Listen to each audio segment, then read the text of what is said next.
Can you think of anything more delicious in Minnesota than a cold glass of milk or a velvety butter to spread on your baked goods?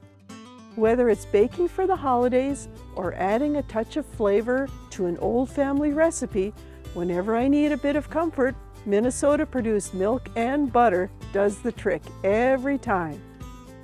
Our state's long history with agriculture means we know a thing or two about raising dairy cows and making delicious, locally sourced butters, milks, and creams. Like here at the Millerville Co-op Creamery in Millerville, Minnesota, where they've been handcrafting small batch butter for 90 years.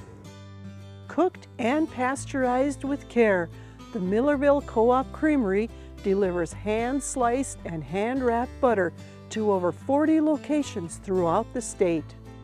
General Manager Deidre Hubbard oversees the operations here and takes great pride in their work.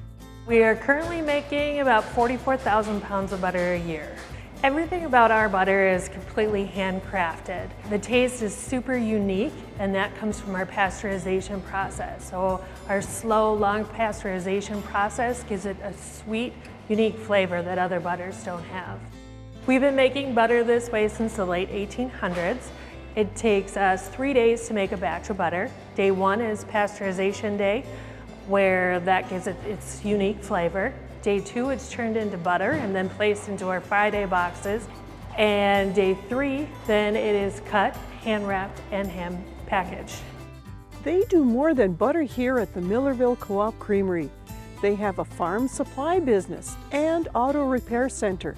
It's a one-stop shop and a special destination for many Minnesotans.